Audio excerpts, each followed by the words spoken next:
Sud Radio Conseil de famille.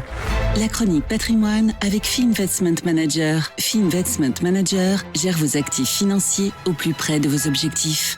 Bonjour Stéphane Moller. Bonjour Olivier Daudet. Fondateur et président de Via Wealth Management. Chaque jour ici et avec vous, des conseils, des infos, des éclairages pour gérer au mieux notre patrimoine. Stéphane, aujourd'hui, j'ai envie qu'on approfondisse autour des résidences de services. Le sujet est vaste. Et puis les résidences de services offrent de nombreuses opportunités à qui souhaite investir. Nous avons déjà abordé les résidences de tourisme, d'affaires, les EHPAD.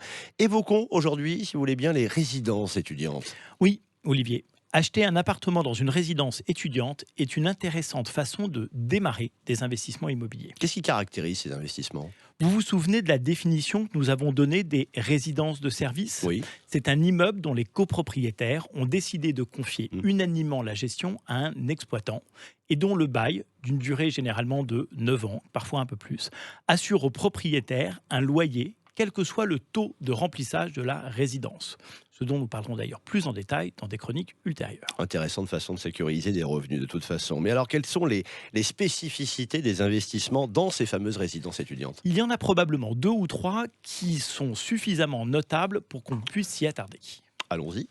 Le premier avantage est sans nul doute le budget très raisonnable d'un appartement, souvent entre 70 et 120 000 euros.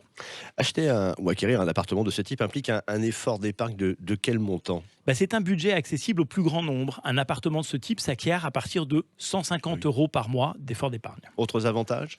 Oui, ce type de résidence est souvent construit à proximité de grands centres universitaires, c'est-à-dire le plus souvent dans des villes de taille importante, ce qui leur confère souvent une valeur patrimoniale.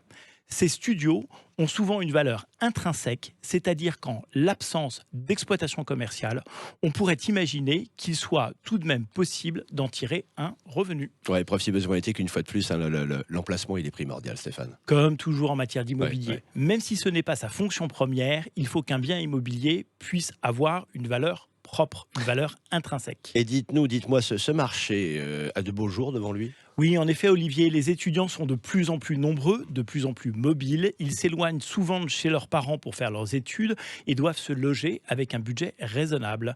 Les résidences étudiantes s'imposent comme une solution de plus en plus incontournable. Les inconvénients ?